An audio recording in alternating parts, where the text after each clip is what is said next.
नमस्कार मित्रांनो,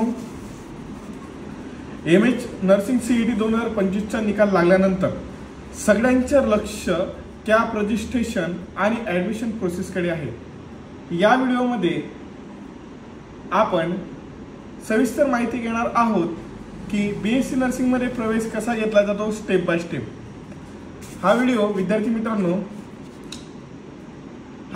शेवटपर्यंत पहा विद्यार्थी मित्रांनो, कारण आपण महत्त्वाची कागदपत्रे, फी आणि कॉलेज निवडीबद्दल सुद्धा बोलणार आहोत। विद्यार्थी मित्रांनो, अतिशय महत्त्वाचा व्हिडिओ आज मी तुमच्यासाठी बनवलेला आहे। तर सगळ्यात पहिले आपण पाहूया की विद्यार्थी मित्रांनो CAP कॅप म्हणजे काय। कॅप म्हणजे काय? तर विद्यार्थी मित्रांनो, कॅप म्हणजे सेंट्रलाइज ॲडमिशन। कॅप म्हणजे काय? Centralise admission process. कॅप म्हणजे काय विद्यार्थी मित्रांनो? Centralise admission process. ही प्रक्रिया राज्य सरकारमार्फत चालवली जाते, जिच्या माध्यमातून सरकारी आणि खाजगी नर्सिंग कॉलेजेसमध्ये प्रवेश दिला जातो। ही कॅप जी प्रक्रिया आहे, ही प्रक्रिया कोणाद्वारे चालवली जाते? तर स्टेट गव्हर्नमेंटद्वारे। कोणाद्वारे? स्टेट गव्हर्नमेंटद्वारे कॅप ही प्रक्रिया चालवली जात असते आणि ह्या कॅपच्या माध्यमातून विद्यार्थी मित्रांनो सरकारी आणि खाजगी नर्सिंग कॉलेजेसमध्ये प्रवेश हा दिला जात असतो। सीईटी झाल्यानंतर पात्र उमेदवारांना कॅप राऊंडसाठी अर्ज करावा लागतो। आफ्टर रिझल्ट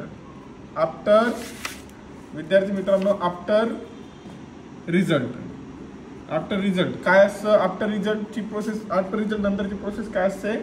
तर आपल्याला कॅप राऊंडसाठी अर्ज करावा लागतो। कॅप राऊंडसाठी काय करावा लागतो? अर्ज करावा लागतो। रिझल्ट लागला सीईटीचा रिझल्ट लागल्यानंतर पुढची प्रोसेस काय असते? तर आपल्याला कॅप राऊंडसाठी अर्ज करावा लागतो। कॅप राऊंडसाठी अर्ज करायचा आहे तर अर्ज कुठे करावा लागतो? तर उत्तर आहे सीईटी सेलच्या अधिकृत वेबसाईटवरती, जी आहे cetcel.mahacet.org cetcel.mahacet.org या अधिकृत साईटवरती आपल्याला काय करावा लागतो विद्यार्थी मित्रांनो? अर्ज हा करावा लागतो। ठीक आहे विद्यार्थी मित्रांनो, पुढे आपण बघूया step by step cap registration process. Cap registration process कशी असते काय बघतोय आपण पुढे? विद्यार्थी मित्रांनो इकडे लक्ष द्या। Step by step cap registration. Step पहिली मध्ये काय होतं? सीईटी सेल पोर्टल, त्याच्यावर काय करावं लागतं? आपल्याला लॉग इन करावं लागतं। पहिली स्टेप काय आहे? सीईटी सेलचं पोर्टल, त्या ठिकाणी लॉग इन। स्टेप नंबर दोन काय आहे? बीएससी नर्सिंग 2025 साठी लिंक ओपन करावी लागते। काय?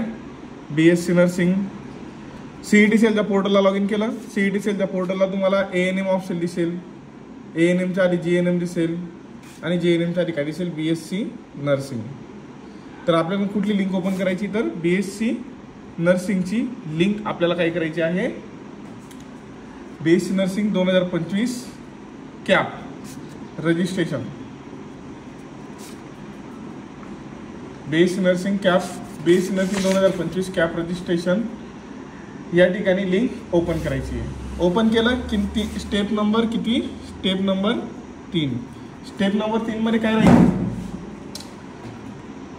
Personal detail. स्टेप नंबर 3 मध्ये काय राहील? आपली पर्सनल डिटेल।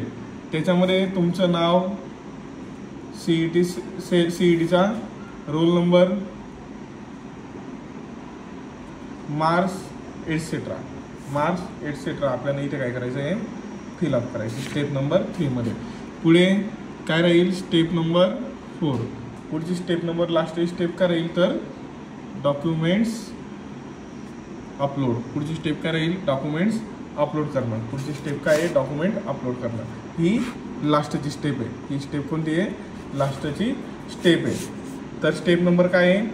CETCLच्या पोर्टलला आपण लॉग इन करायचं. आपल्याकडे log in ID password already ज्या टायमाला आपण ॲडमिट कार्ड डाउनलोड केलं असेल किंवा रजिस्ट्रेशन केलं असेल त्या टायमाला आपल्याकडे काय असेल, लॉग इन ID पासवर्ड. तो लॉग इन ID पासवर्ड टाकून CETCLच्या पोर्टलला लॉग इन करणं. CETCLच्या पोर्टलला लॉग इन केल्यानंतर स्टेप नंबर 2 काय राहील, स्टेप नंबर 2 काय राहील, BSc नर्सिंग 2025 कॅप रजिस्ट्रेशन. आणि तिसरी स्टेप काय राहील, पर्सनल डिटेल फिलअप. आणि लास्टची स्टेप काय राहील आपली 4th नंबरची लास्टची स्टेप, डॉक्युमेंट अपलोड करायचे राहतील. ही लास्टची स्टेप आहे. तर आता पुढे आपण बघूया कुठकुठले डॉक्युमेंट्स आपल्याला रिक्वायर्ड राहतील. पुढे आपण काय पाहणार आहोत, कुठकुठले डॉक्युमेंट्स आपल्याला रिक्वायर्ड आहे, कुठकुठले डॉक्युमेंट आपल्याला अपलोड करायचे. पहिलं येतं CETचं स्कोअर कार्ड. CETचं स्कोअर कार्ड पहिलं काय आहे, CETचं स्कोअर कार्ड, बरोबर. 1 नंबरला.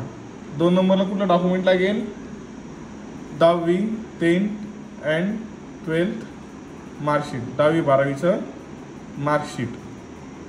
3 नंबरला काय लागेल, कास्ट सर्टिफिकेट, कास्ट सर्टिफिकेट, बरोबर. 4 नंबरला काय लागेल तुम्हाला, 4 नंबरला लागेल तुम्हाला